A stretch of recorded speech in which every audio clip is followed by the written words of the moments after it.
Hi everyone. Good evening, good morning, good afternoon from wherever you are. Welcome to another super episode of the Journey podcast. Thank you for always, following us. Thank you for your comments. Thank you for your shares. Thank you for your likes. We see you. We see your likes. We see your shares. We see your comments. Thank you so much. We know it's because you're learning one thing or the other, and we hope to always see you every other time. Don't forget, if you are yet to subscribe, please click that subscribe button. Click the button right now. Subscribe so that you can see anytime we upload another content, you can see the content that we have uploaded. You can also share it to your friends and family. Let them come and learn one thing from the perspective of the male child or from the perspective of the man. Thank you, and I'm your host as always, Olabanji. Today I have with me an amazing personality. I have with me, it's another time. You know that every episode on the Journey podcast is an amazing time. It's a time to learn, it's a time to unlearn and relearn, as men, some of the things that the society has programmed in our head, the ones that are not working or that are not healthy, we drop them, we delete them, we unlearn them, and then we learn the things that make our life better. And today I have with me Mr. Shield. Mr. Shield is an amazing personality. I'm not going to introduce it, but I'm going to let him introduce himself. And trust me, today is another episode you don't want to miss. So call everybody around. Tell them it's time for the Journey podcast. It's another time to learn. All right, Mr. Shield, thank you for coming on the show today. Thank you, sir. Thank you for honoring our invitation. Thank you. Can we meet you? Can we meet you? Thank you. I'm glad to be here. My name is Saidi Okay. and I'm into real estate, realtor. I'm also into tech. I'm a cloud Okay. engineer. Wow. So I'm also a musician. So I'm a serial person. So Okay, I that's have good. multiple talents. Yeah, that's very good. All right, it's nice to have you. It's nice to have you. All right, so you have heard him. He's a realtor. He's a musician. He's also into tech. He's a cloud engineer. Right. So, welcome, Mr. Shiosaidi.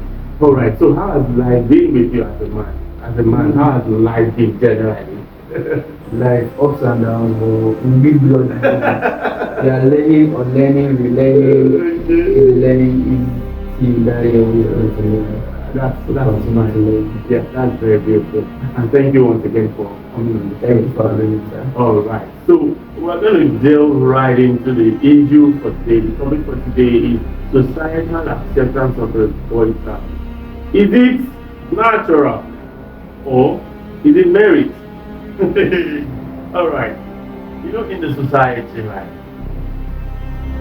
people naturally have pity on a woman. A woman enters, and don't forget, like I say every week, the journey for podcast is not a boy versus girl, man versus woman. It is for the world to see life from the perspective of the man, to see the struggles of a man or of men, you know, and to be able to find a way we can help men and men can speak up freely without the fear of being judged. Like I was saying earlier, a woman can enter a place, enter with so much grace, so much poise, so much elegance, and everybody in that room just naturally wants to start being kind to her. Everybody wants to just, give her their seats, all sort of things, right? Do you think men actually enjoy that? Do you think men have that in the society as well? Or men have to work for everything? Okay. In the society at large, anywhere I'm domiciled in Nigeria, Okay. in a different environment. I've not left the shores of Nigeria, Okay. but from movies you can see how they operate. It's slightly different from Nigeria. But in Nigeria, you need to earn it. You need to earn that thing. Whether by crew or by the legal means. you need to earn that. You need to be justified as a man. You need to earn that level for them to give you that maybe certain respect or certain acknowledgement. So for the male child, it's a little different. One of the things that has been advertised in our society is that number one, you must have power at all costs. Number two, you must have money at all I costs. hope. Whether it, because one of the things about humans is that we worship money. Whether it's Christian, maybe we might not say they are worshippers of money, Okay. but occasionally, maybe Money is a drive. Money is a money is a drive. drive, money is a, so you see people who go out of their way to get money out of us because they know my as a man I'm respected based on how much What I can I bring. can bring to the table.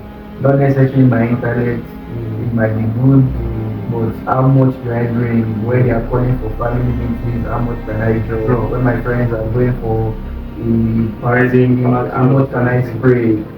So when I pull up at an event, what car do I pull up? How much of an odogu I am? So those are the things that they acknowledge a man with in society, which is really, really not wrong, but unfortunately that's the situation we find ourselves. So what are, thank you for that, by the way. What are some of the challenges or problems in this mindset of the society towards the man? What are some of the challenges you think that these are actually brought to society? What are some of the things, what are some of the problems these are, brought? That's a very great question. Well, I think personally I've got a lot of issues, a lot. And I didn't want to go from the family side because that's where the attack is very prominent. That's where it's very loud. Because you see the effect of that attack in family. If it was outside family, you can still claim.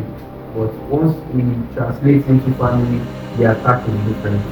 So it eats up your masculinity as a person. You can't, number one, you can't be vulnerable. You can't even tell your friend that guy, I know guy you. That is for people who know I don't have money. Like the guy now. Yeah, a person, a man you should have money. So it eats up your vulnerability as a person. You begin to you're not emotionally intelligent as a person because everything you see around you, you can buy it with money. You can, once money is presented, the thing should come to you. So it eats us up in a very terrible way, which is wrong in a society, and that's what floods it. Because another thing, that's what leads to a lot of these crimes that are out there. When people tell you see somebody who is just 16 or 17, or probably early 20s, and saying his dream is to buy a Benz because that's what people respect. They are saying now maybe his mom didn't respect his father because of money, and how she's worshiping maybe one uncle because the uncle pays the children's school fees, even if the uncle has a questionable character and all that. So it eats us up in several ways, and which is really, really not good. And from a Christian standpoint of view, I believe that is a demonic attack because it's an intentional thing to make the boy child see a perspective from a default lens. So you're not seeing it as how it should be, you're seeing it as what they are showing you. So what they are saying, what they are what mentioned to you, you want to replicate it. So I'm going to school, I want to make money. You're saying this money is not coming the way I want. I want to be, I'm earning 400,000 a month. Or I can't live some kind of lifestyle. I can't do some kind of lavish. I want to, the girls are not coming. I want to be able to buy an iPhone or buy something substantial for a woman, even if she's not my wife. I just want to buy it for her because the same people who are doing it like that, because and that earns them respect. It wants that respect too. So the effect of that thing is really terrible in our society today. Is something that we as believers must be able in our little way change the narrative that no, this is not how it should be, this is how it should be. We should live like as God wants it to be.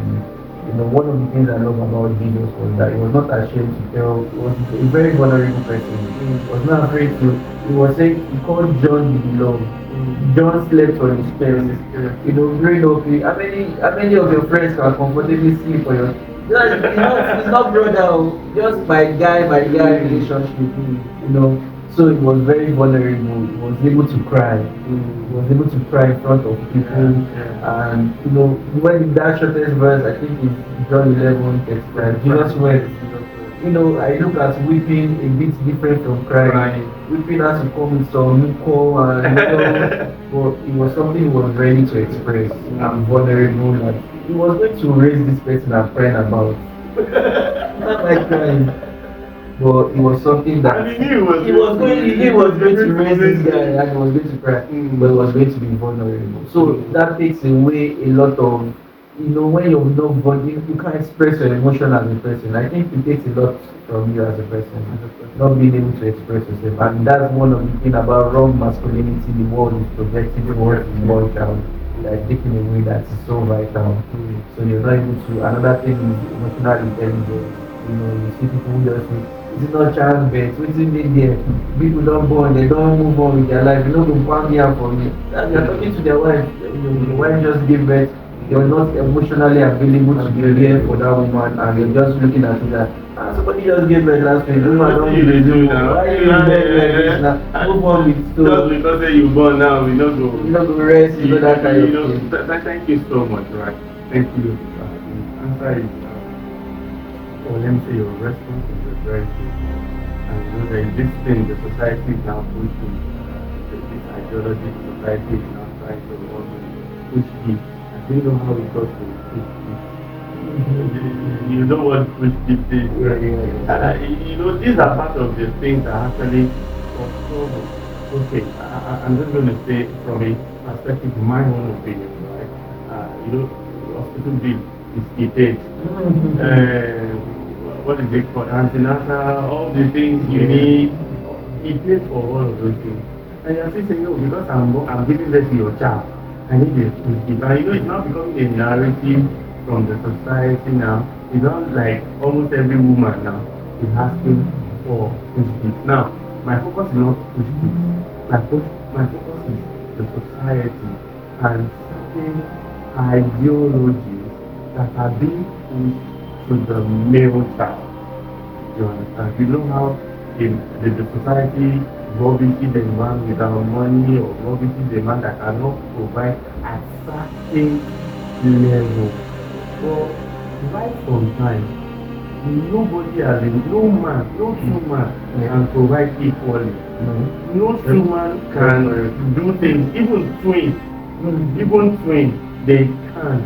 So what do you think we can do better as humans, as society?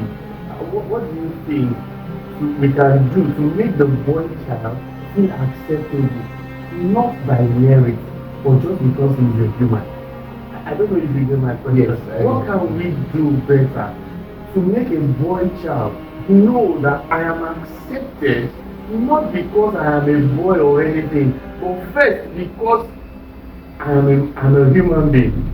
Not because I'm able to provide this, provide that, provide this. You now go to some homes, you see some parents now comparing a boy. You see that one, I don't want to mention names. See, he bought his mom this car, he bought his mom this house, he bought this. You have not known what that boy is doing. And you know one funny thing is that now we know what we've been doing. Sure. Sometimes they don't understand some of these things that see I can't do what he's doing. No. You are seeing on the outside a boy buying it, but we know what that person is doing. So what do you think as a society we can do better? I think as a society, again I've spoken from the angle of the Christian part, because I don't think I can give an opinion outside so much outside that, because another thing is raising godly homes. You know, raising homes where the child is sure that if I feel outside I have a father or a mother who can accept me. One of the things I think people struggle, what the society lacks very, what's it called, is good fatherhood. Because I look at it, mothers are great, but thumbs up from a father is different. Is different. a mother can pet you, but a pat on the back from your father is different for the male child. Many a times, many people didn't get that, and that's one of the things that even as little as I know I can see what you are doing, Yeah, well, well, strength, well yeah. done. Yeah. That alone is a lot of drive force. Yeah. So one of the things that can happen is for us to raise godly homes. You know, if we are very intentional about, because if you have a child who is replicating something different in the space he is in school or whatever it is, people begin to look at that child different. And what are you getting at home that we are not getting? What you are not. My dad doesn't compare me with people. My dad doesn't. My dad doesn't think. My dad tells my mom he loves her. You know, those kind of assurance. So the cure to that kind of issue is more godly homes. And for the Christian perspective for the church is discipleship. You know, look at that child in church, maybe the teenager, at that age is a very vulnerable stage. Bring the child close. They always want to have their way. You're not speaking their language, you know. And that's another thing too. Let me just divert it. Okay. Push gift is what Okay. society has pushed that narrative. Another thing is I feel like if you're financially capable as a person, it's not bad. It's something, but where there'll be an issue is that if she now begins to demand it, that you must know, if I have the people that are doing it that changing narrative, you know how much they have a lot that they can spread. So push I don't think it's a narrative the society has adopted. So it's something that okay now we are in a different era entirely, a different generation. So it's not like one generation is better, it's just different, we are just different. So the people we are going to catch, they are in a different generation. We must be able to speak their language. So if you are not going to speak their language, you cannot disciple them properly. If they can't communicate with us. So godly home number one, discipleship in church. Look at somebody in church who is probably between the age of very vulnerable, maybe between the age of 13, from 10 to 20. How can I influence this person in a godly lifestyle? Not the person does not have to come to you. You need to go and meet the person. Check up on the person. How is academics? You did okay. Can we have lunch together? Let's meet. Begin to talk because these people are very vulnerable because that's the stage at which they begin to compare them. Your grades are not doing well, and he's seeing somebody who is buying his way in university. He's not attending, but he's getting. But because he's paying some terrible lecturers money and he's being compared, he's reading, he's working hard, he's getting C, and somebody is buying his way, getting A, and the parents are looking at see this person just getting A, and like. You don't even know what's going on. So it's a lot of battle at that point. So you must begin to remind them that they are on the good track. Many people veered off the good track where people went astray, where people started on the good track and looked at this thing is looking slow. So you must begin to encourage them, disciple them properly that they are on the right track so that you don't lose focus of what it is they are building rather than that immediate gratification they want to get from people. Alright, thank you so much. I hope you are learning one thing or the other. You are a man, you are an older man out there. You know, look for young men, young boys, young stars, close to you in your area. Look out for them, influence them, impact them. Don't let the society or don't let social media be the one doing that you want. You know, be that change. Let's not wait for one big something that is going to happen and all the boys are just going to start behaving normal. No, you go for them. There is something you made mention about. You don't wait for them to come. Yes. Yeah, don't wait for them to come. Go after them. How are you doing? How is academics going? How is this? That? You understand? So please, if you are out there, you're doing fine, you've seen life, you are looking at a boy and his perspective of life is not great. Let me not put so great. Yes. So just reach out to him. You see, you can help that boy. And that boy in turn will help millions of people. So don't overlook at all.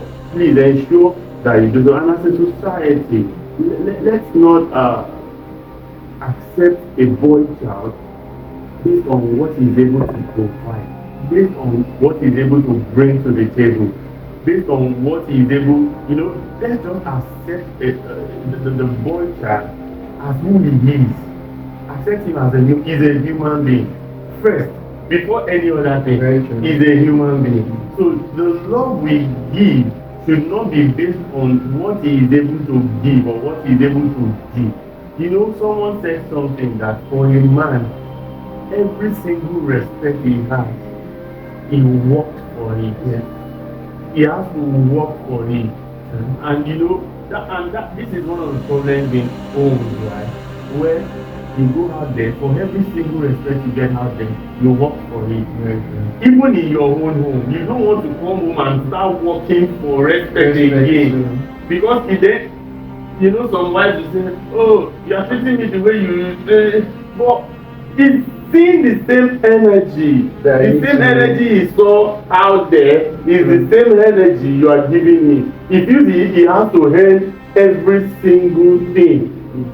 For you to respect, for the children to respect, for everybody to honor him or something. He cannot come home and just be vulnerable. He cannot come home and say, my wife, this is how things are going. It's not going to be, men are always skeptical to make certain comments or talk or open up on certain things. Why? Those things might be used against him next time. Thank you so much for this. I'm going to ask the next question this way. We are looking at societal acceptance of the boy child. Every other time there is a bad thing that happens, if you see a boy and a girl, most likely everybody is pointing to the boy on something. And I think I did a research that shows us that women are actually, if not 2 times or 3 times, more capable of doing bad things, evil things than men. Do you understand? Yes? How do we get to a point as a society where we don't misjudge boys or profile boys wrongly? Do you understand? Where we don't wrongly profile boys, how can we get to that point where we only relate to this boy based on what we are seeing him do or how we are seeing him act, rather than look at him and just conclude that if they did something bad in that place, he must be the one. Okay. That's a great question. Let me adjust. That's actually a great one.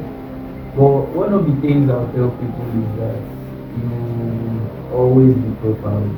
You always be profound. If somebody walks in here, if he has tattoo, shout out to anybody that has tattoo. If he has tattoo, looking has like some kind of marks, dreads, and has a figure that's not really physically pleasing, there's something that comes to your head. Intentionally, even in movies, when you want to show the bad guys, you don't show the bad guys as people that a normal record. They show them, they are intentional about that narrative, and it's what's happening in the society here. So one of the things that can happen as a person is that rather than not be profiled as keep a profile that is within the context of who you want to be. So that want to be viewed as, exactly. Want to be seen as. Exactly. So because they say the way you are dressed is the way you are addressed. Yes. Because many times people don't give you the opportunity to explain yourself. No. They don't give you the opportunity. No. So you want to have that profile. As a child now, as a young child, if there's an issue somewhere and you say, is that there that did it? Number one, what's the report about you in that area as a person? Are you the one that is always insulting elders? You pass, you don't bring, causing trouble. What is the report about you in that area? Before they now begin to think, okay, let's assume this particular situation, you didn't do it too. But because you had the bad report, your profile is not so.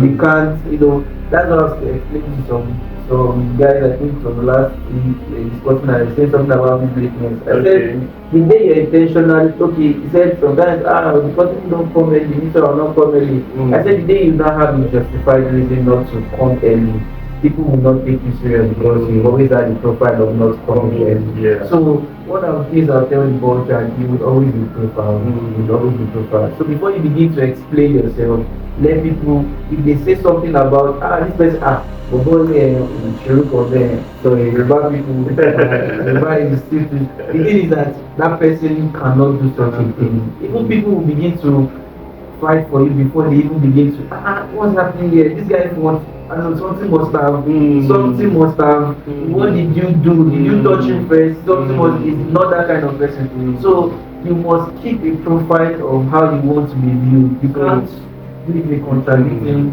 so basically it's not about looking out there to say, oh, don't profile me, don't do this, you know. You hear things like, no, don't judge, don't, you know, that's where I'm coming from, you know, don't judge, don't this, don't this. The truth is, you have to present yourself as you want to be addressed. Very true. You have to be that person who is intentional about how people view you.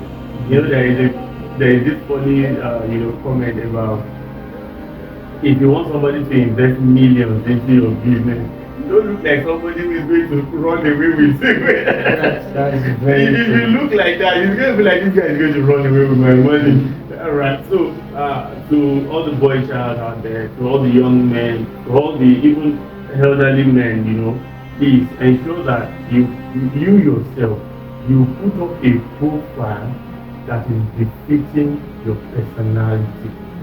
Put up a profile. When I'm saying put up, now I'm not talking about DPs, I'm not talking about stories, you know, that's not what I'm saying. I'm saying even in character, even in habits, put up a profile that befits your personality. You want to be seen as somebody who is respectful. Show the respect. Don't wait for the world to be asking you if you are respectful or not. Let's see in you that you are truly respectful. Let people anywhere be able to say if it's that boy, no, it's like this. You know, there are some of us that in several cases they call us pastor. You are not even a pastor or something. They will just say pastor. Why? There is something people are saying. Pastoral character. Yeah, that they are now saying, oh, this person is a pastor. Thank you so much for that. You know, while you were talking about that, my mind kept on, going to some boys. You know, I'm still talking about profiling, like profiling. What do you think is an influence in the boy child's, will I say, adolescent change? The influence. Let me give an example. I'm talking with a boy, he takes hard drugs, and I was just having a conversation when I was talking to him about the computers, and all of those things. And when these boys started talking about the fact that, I will not mention the denomination, but he used to go to church, he used to do this, he used to do that. I just thought he was an influence. You understand? You know that some boys that they gave them all the chances, they just wanted to be that kind of person. So he felt that his survival is based on that because of where he's living and all of those things. You understand? Yeah. So how do you think we can be able to influence people or someone like that who is still living in that kind of place? You know, recently God was actually putting in my mind how we can have it's going to be like a hostel, but it's not hostel. It's not hostel, but it's going to be like a hostel. I mean, when I say it's not hostel, it's not hostel for school. And it's going to be like a hostel where we house people who have terrible addictions, but who are living in terrible places, terrible conditions. You understand? Who are living in, we just pull that boy out, put him with, some boys that they are held up for it, so that it can be influenced in a better way. You understand? So how do you think the society can now not see the evil but see something better that can come from that boy. Because that's the aim. The aim is to be able to equip all of us with that wisdom. I don't want to look at this boy and what I am seeing is just evil, evil, evil. I'm seeing somebody who needs help. I'm seeing somebody who I should do something for and rescue him from that. When I spoke with the boy that day, I just knew that this is just he felt like a survivor is based on him doing those things. What do you think as a society, rather than profiling and say, oh, this, that, how can we now be able to see people who need help? You know, those people have also been raised to be boys drive back. You be man, oh, man. You be man,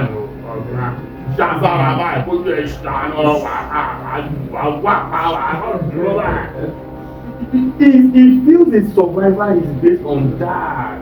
You understand? So how do we now begin to stop profiling to say, I'm a broken you, I'm a baby, and now start seeing a child or a boy that needs mercy or needs, you understand? Very great question, sir.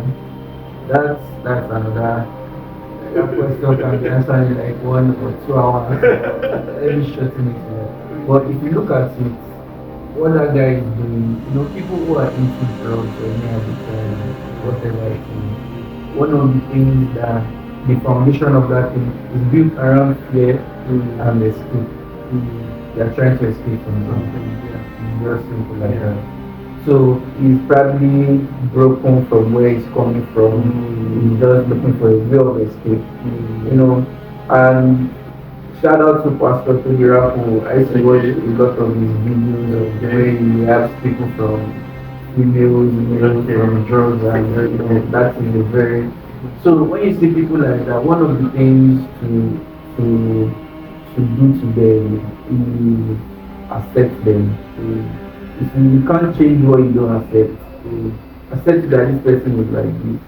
And one of the ways to accept that person is to be in their space. Be in their space. Those kind of people, as much as they look very fearful and very. Why am I saying this? I used to be that kind of person. I used to be very terrible. I used to smoke a lot that year. Very weed and all that. So, and I used to be in the midst of all those kind of people. And I used to, and even then you knew I was different. Like, I spoke to Unilag and there's a place called West End. West End is Abuja. There's West End, forget about it. If you don't get it, forget about it. So there's a place called West End around that side, and when you go sit down there and you see people like these people, like the liberal government. No, people can't be, you can't. But when you begin to relate with them, these people are humans with emotions. And God has put His spirit within every human. Some are silenced their spirit, some His spark is still there. When they are talking in that soft tone, you can still understand that there's still something about this guy that you can just keep this thing. It's spark from somewhere. You will catch the fire and then turn around. So many times when you see people in that, first of all, you should accept them, talk to them. How far are you getting now? I did a survey, I think it was 2016 or so. I was having, my friend was going to work the next day. So I went to Malam to buy, not in Malam per se, a kiosk. But it was a big one. So I had to buy like a towel, just this face towel. The hotel I was, there many, so I didn't want to share. So I just went there. So I just saw people coming there to buy cigarettes and all. And I did a survey. I asked like 10 people, if you would like to stop smoking now, would you like to stop smoking now? All of them, except one person, 9 of them said if they would say want to make them stop smoking now, they stop smoking. Many people taking drugs, when that thing wears off, there's a place that that just do to myself. If you see people who are terrible addicts and when they have not done drugs and all that, they can't look at your eyeball to eyeball. They are just shy, they are different. So when you see people who accept them first and I'm not saying invite them to your home. It's a very dangerous thing Yeah, to do, you know. yeah. So, but accept them first, be in their space. You can, if they have family, you can reach out to them. I have food stuff. You like mind this thing? I don't mind. Yeah, I'm coming to you for find a location, say meet them, pray with them.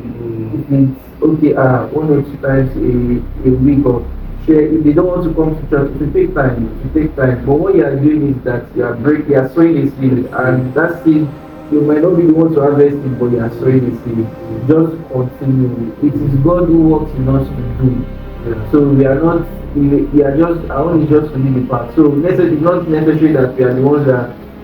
That's why this person must change, this person must change. The person might not change immediately, but what you're doing is that you're saying is sin and you're stirring up that conscience of that person because somebody is telling them something right that they need to do. So don't neglect them, don't just look at them as wayward or this is just an escape for them at that point. And many times I know many people started smoking because I was smoking. I stopped their stages. And you say how influence is strong. So many times people are being influenced by they just wanted to go and see and they went to see what they were not meant to see. So many people entered into different drugs. I remember I was working with someone that was very tough and when I stopped smoking then and I was working with her in like 2017 or so and a driver was helping her roll something. So that time I like this is a new discovery, man. So fresh something small like it was 5K and like bro, thank God I left. That's very expensive. So it was a lot. So for them they didn't know how they started, they just wanted to check out things and it became so embrace them with love, show mercy to them, show love to them, be compassionate towards them, dispense love to them. Alright, thank you so much. Yes, dispense love to them. You know, let's not just judge, let's not just stand and say, oh, let's not be wrong profiling. You know, every single person you see with one bad habit or something is a cry for help. Is a cry for help. So let's reach out to them. Don't endanger yourself. Don't take them to your house. That's not what we're saying. But find a way to reach out to them. Keep doing that. Even if they don't change with you, somehow they are going to change. Is a seed that you are sowing into their life. Thank you so much. With this conversation, we can go on and on and on and on, and we will not stop. But what's going to be your final word for society regarding the acceptance of the male child? Not to be based on merit, on what the child can offer, but based on natural law. What do you think? What's your final word? My final word would be okay. For the society, I would say it is a lot to control what people think about you as a person. But one of the things, rather than controlling what people think about you, control what you think about yourself. Be vulnerable. People will use it against you. It doesn't matter. It doesn't matter. I always see when one of the scriptures that actually get me going most times is I think it's in John. So when Jesus said, "I will not leave you. I will send a comfortless as I will not leave you comfort." One of the things that is going to send a comforter, and even not comfortless, I will not leave you as orphans. Your parents might have not done. You might have done the best they understood or they knew how to do or what they are doing. But there's a comfort in God that is priceless. That even if you're not fathered properly, you can be fathered properly by Christ. You can be refathered. So I think that's my take home matter. You can be refathered properly. Then one of another advice I would give is submit yourself. Look at somebody that you would like to emulate. And I'm not saying many. Look at within somebody you have access to. Many people say, who is your mentor? Yeah, looking at somebody. Daddy Gio. How many people is Daddy Gio? And you have millions of people. Look at their father figures all around. Look at sir, I would like to have a one-on-one session with you. You can't know how much of the body will be lifted. You're just discussing your issue with someone. You feel like that you're walking out of that place and you're like, wow, what just happened? They didn't do anything, they just stop. You just stop. So many times just submit yourself to somebody you can see that I can learn from this person. I love your wisdom and all that. I would love to learn from you and how did you get this? So submit yourself and flow with the Holy Spirit to help you. It's the one that trauma is one thing that people don't see. But it's when you touch that thing, you trigger something, you see that there's pain here. So you must heal properly before you begin to bleed on other people. That's what happens in marriage. You see people bleeding on themselves. It's not necessarily that it's something bad. It just touched where it was not properly healed. So heal properly, and it's a journey. You must understand that there's something I read on, I think it's called the orphan spirit. It's a terrible spirit. You want to be accepted by everybody. You want to please everybody. It's orphan spirit. You want everybody to see you. So that's why I can't say how the society will see you. I don't have the power to control that. I have the power to control your own narrative. So allow the Holy Spirit to work through you. Let God the Father you and submit yourself to authorities, mentors that you can see that I love your lifestyle, I would love to. And understand nobody is perfect. Perfection is a journey. As this podcast is a journey. So we are on that journey. We're on the journey. Thank you so much. Thank you so much. We've learned a lot. As a boy child, be sure that you present yourself as you would like to as well. It's just as simple as that. Think less of what the society thinks of you. Think less of what everybody feels about you. But you look inward. Who am I? How am I presenting or representing myself? Because it is that way that that is the approach people will come very true to you with. It is how they see you, it is how you present yourself that they are going to come to you. So I hope we have learned one thing or the other in this episode, and I hope that whenever we call you, you will come around again. I'm very open. Thank you so much. Thank you so much. If you're out there or going through one thing or the other, you can reach out to us. You can send a message, you can send a DM, and we'll provide you with contacts of people you can meet. If you're struggling with one, addiction, one drug, anything at all, please reach out to us. Send us a DM, send us an email. Right, we're going to put our emails up there so that everybody can see. We always get people who you can speak to, who you can talk to, and just like he said, just by talking about things sometimes, you feel a weight lifted off you. Thank you so much once again, and to our viewers, thank you. We are here because you are there. I keep saying it. Thank you for your likes. Thank you for your shares. Thank you for comments. Thank you for everyone who has subscribed. Thank you so much. And if you are yet to subscribe, please the subscribe button and follow us so that every other time we drop content like this, you can see and you can watch and learn. You can share with your family and friends. Till we meet again for the next episode, I say bye. Bye.